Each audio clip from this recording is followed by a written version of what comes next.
And like we keep saying, we need you all to arrive alive. Now, yesterday, March 22nd, was World Water Day. The commemoration across the globe was drowned, obviously, by COVID-19 pandemic. The theme for this year's World Water Day is about water and climate change and how the two are inextricably linked. Adapting to the water effects of climate change will protect health and save lives. Using water more efficiently will reduce greenhouse gases. Today, our conversation will focus on managing water and sanitation services in the face of rapid urbanization in Accra, a coastal city already threatened by climate change. I'm privileged to be joined by the Executive Director of the Water Resources Commission, Mr. Ben Ampoma, and Mr. Joe Tete Portuphy, who is Deputy Director Forecasting at the Ghana Meteorological Agency. But first, we're joined by the Deputy Water and Sanitation Minister, Mr. Patrick Yabuama, on the phone. Good morning to you, sir. My question to you is, how prepared are we as climate change impacts on our water? Thank you very much. Good morning, and good morning to your listeners. It's an important day in the world when it comes to water and climate change. The two cannot be separated. So it is in that regard that the day when it comes must be observed, looking into what we've been able to do in the water space, the steps that government has taken per the agreement is signed in Paris on the climate change agenda. So it's an important occasion that requires a holistic view of the water situation in the country, our river bodies, the industry, science and tech, and how it affects us globally in the midst of what we are facing globally with this COVID-19 pandemic. So let's quickly talk about some of the specific investment in this area of water and sanitation. What can you share? Thank you very much. Government and President Kufuor has shown serious commitment in the sanitation and water space. This is the first time in the history of this country that a dedicated and a focused ministry has been carved out to specifically look at water and sanitation issues. The President placed the Ghana Water Company, Community Water and Sanitation Agency, the Water Resources Commission, Schools of Hygiene under the ministry to monitor, oversee this institution.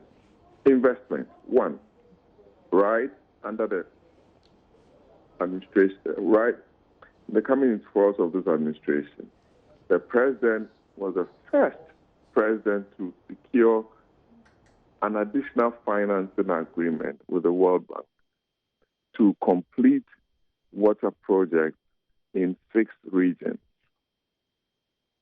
That project also had a component for the provision of over 20,000 toilet facilities called the Digging Low for rural communities in 6 regions: Central, Western, Bono region, Upper East, Upper West, and the Northern region. The President also cut the sword through his minister for the construction of the Upper East water supply system that will serve a population of over 180,000 people in Navrongo, Paga, Bongo, Bolga, and its environs.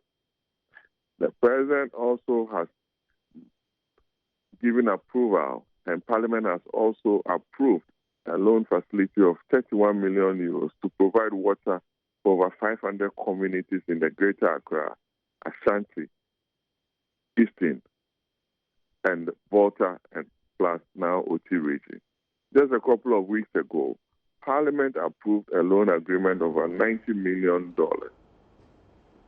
90 million euros, to supply the entire southern sector of the Volta region under the Keta Water Supply Project. That is going to provide water, potable water, for over 500,000 people within the southern belt of the Volta region. The government under President Kufuor has also committed over 32 million euros to provide the people of Wenty and its environment with water. The President, under Nana Akufo-Addo, has also committed $272 million through Bywater to construct the Tamale and Damango water supply system to serve a population of over 800,000 people. The Gaslit project that is going to improve upon sanitation in the Greater Accra region has funding of over $45 million from the African Development Bank. These are some of the interventions, investments, commitments that the President, through his administration, is putting in place in terms of adequate water supply, clean water supply to every part of the country, and also to support the sanitation agenda in this country. All right, we'll scrutinize some of the things that you've outlined there in a bit, but for now, we thank you for your time. That's Deputy Water and Sanitation Minister Patrick Yaw-Boamah. Let's come back to the studio. Perhaps I should come straight to you, Mr. Bernard Ampoma, Executive Director, Water Resources Commission. You're one of the agencies that the Deputy Minister mentioned in terms of the responsibilities that you've been given to ensure that the investments that the administration is making in this area is actually seen. So what do we have on the ground? Thank you very much. In terms of what we have on the ground, I'll focus on the resource. Okay. Because that's where our mandate actually, lies. And that is to regulate and manage the country's water resources, both surface and underground. So we're looking at it both in terms of the quality and then the quantity. And now, in terms of quantity, in absolute terms, we shouldn't have a problem. That is the amount that is available as a country. But the issue has to do with the distribution in terms of space and then time. Where is the water, for instance? If you go to the northern regions during the dry seasons and also in terms of time, they have little water, so to speak. But during the wet season or the rainy season, there's quite a number of, the amount of water is quite, enough to do activities that they would want to do. So basically that's what it is. But with respect to quality, that's where the issue is now. Previous times, per our monitoring from 2005 to date, our waters were quite okay with respect to the quality. We do measure, as you rightly mentioned, in terms of monitoring. But for some time, we actually witnessed deterioration in terms of the quality, especially within the southwestern rivers. We have three systems. We have the Volta system, the coastal rivers, and then the southwest, which take about 22% or contribute 22% of our water resources. So if the quality is really degraded, then we have a problem. And of course, we all know that the major cause of that has to do with the illegal mining that we've all been witnessing. So basically, that is what we have with respect to our water resources. Okay, what kind of role does climate change also play with regards to the quality? And then we'll come to the predictions from Matthew. But it has an effect both on the quantity and then the quality. For instance, it results in floods and then droughts. Like I did mention, in the dry season, if there's prolonged periods of no rain, then obviously there will not be any water. And then it affects people's health, livelihoods, etc. Also, in terms of floods, and that's where also the quality issue comes in. Okay. Yeah, because when it floods, it contaminates both groundwater resources and even the drinking water sources that we've seen it even washing away toilets. Precisely. And exactly. Yeah. And obviously, where does it go? It basically goes into the water and then compromises the So let me just ask you to pause there. Let me go to Mr. Portuphy and ask about, in terms of weather today, what are the patterns? What's your reading? What kind of weather are we experiencing? Thank you very much. To start with, even today is also World Meteorological Day. And that is why we are in collaboration with Water Resources. We are celebrating the day together. Okay, so that works perfect. So yes. from water To Meteo. Yes. Meteorological Day. And the same team. Our team is water and climate. And the other team is water and climate change. Great. So this is appropriate conversation. Very well. Very well. Yes. Yes. Weather has become very erratic these days. Erratic in the sense that because of the climate change, predictability of the weather is becoming very, very, very hectic and a cooler task for us. However, we also make sure that at least we enhance and improve on our forecast. Because when we improve on our forecast, there will be the need that at least we'll be able to know if there will be drought here, and then we'll find a possible way of how to mitigate that drought. If there will be flood here, that's where the floods will come. But if you're able to forecast very well, then it means the authorities must find a way of mitigating that flood. That will also happen. And with the climate change, you are expecting a rainfall of maybe 100 millimeters over an area. But you'll be surprised that it will give you about 300 millimeters of rain. And when it happens like that, it means there's going to be flood.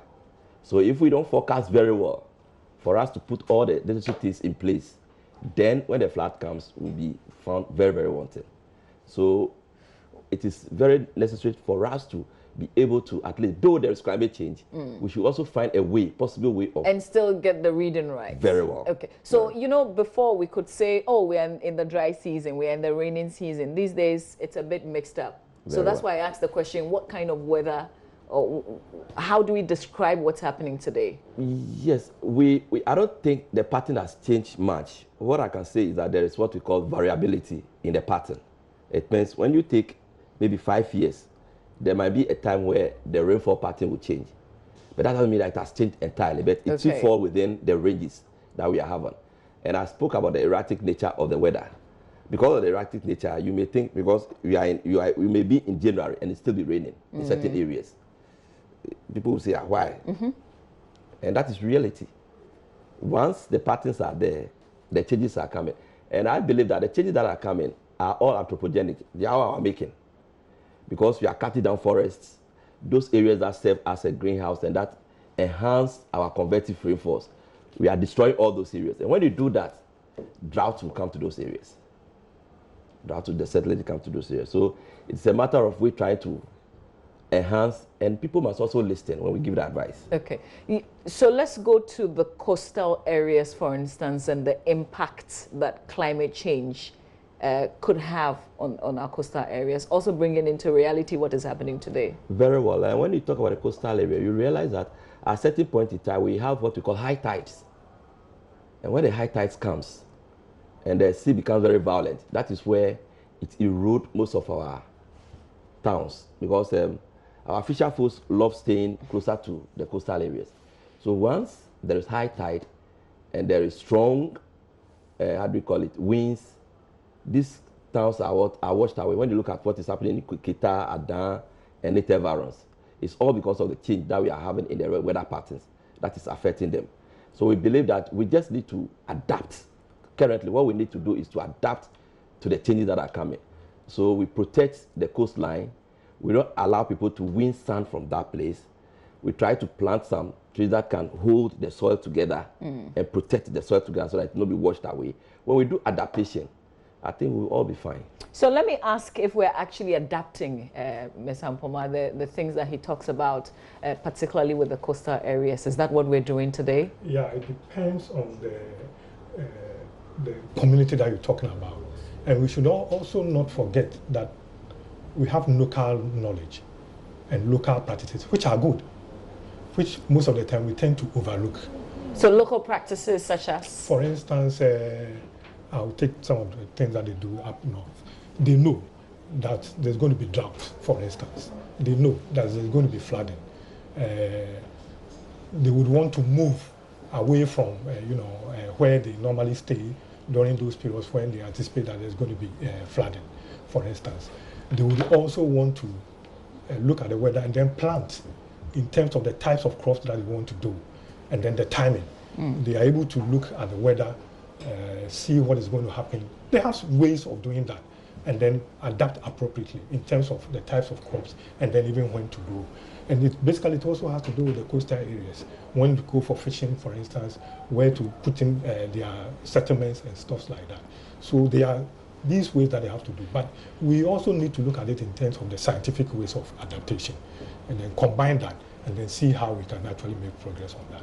Okay, but as the overall body responsible for water resources management in Ghana, what specifically are we doing so that climate change, because it's not something that we can control, for as long as we continue to do the things that we're not supposed to be doing, what are we doing to mitigate the effect of climate change on our water resources? Basically, it's like my colleague just said, it has to do with protecting the resources that we have to, as it were, as carbon sinks, really, to reduce the element of greenhouse gas. So are we deliberately making investments to combat that? Precisely. That's where we have what we call the buffer zone policy, which is being rolled out to communities and institutions, respect to creating buffers along our water bodies to serve as, sinks appropriately. And then also the issue of our wetlands, which of course we don't control them, but they are key that we need actually, to protect. Again, we're developing what we call the early warning systems, both for floods and also for drought. We have one for floods though, for the northern regions, to, as it were, make people aware of when to expect floods, how to, as it were, respond to the anticipated floods. Okay, and then also using these flood early warning systems and developing risk maps to inform spatial planning. Okay, we are planning, we're building facilities in potentially flood-prone areas, and we are not aware. Even in the wetlands that you mentioned, we're actually filling those areas and we're building, but we're watching. So that's what I'm saying, that we're giving out these flood early warning systems to the appropriate authorities that do spatial planning to indicate where people are supposed to do A or B or C. So is this something that we're yet to do or something that we're doing? We're doing.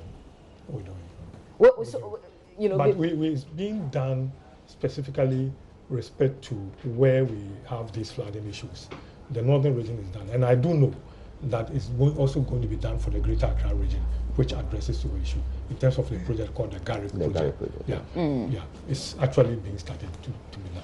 Okay, so Mr. Portuphy, we talk about the erratic rainfall patterns. What are we to expect? Because when we are now getting into that season proper. Very well, very well. I think we came out with the seasonal forecast, and then per the things that we look at, we realize that yes, some areas will get compared to the long-term mean, some areas will get above average rainfall, and some areas will get below average rainfall. So with this in hand, we are able to at least advise the policymakers, our farmers, and everybody, so that if you are in an area where you get below average rainfall, then it means if you had a rainfall amount of about 500 millimeters of rain last year or last 2 years, it's going to reduce. And that will inform you how you'll be able to at least do your cropping. Either you go in for crops that will mature very early, or you go in for crops that can mature and they take maybe, instead of 6 months to mature, you take a crop which will take about 1 year to a crop, depending on the rainfall pattern. So we are able to get those things. And but can we accurately also depend on the predictions that the Ghana Meteorological Agency would be given? Because you would agree that sometimes people find the predictions questionable.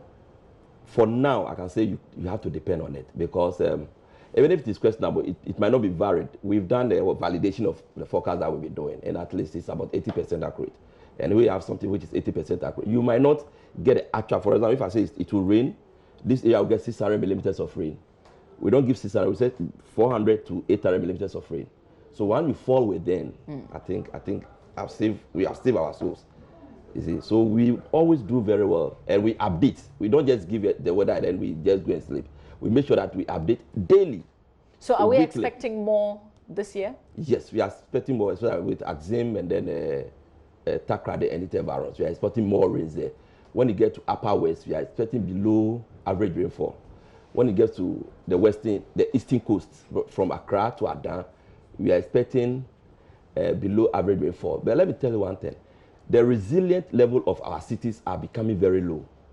When I talk about the resilient level, if you have about in Accra those days, you have about 150 millimeters of rain before you see any flood.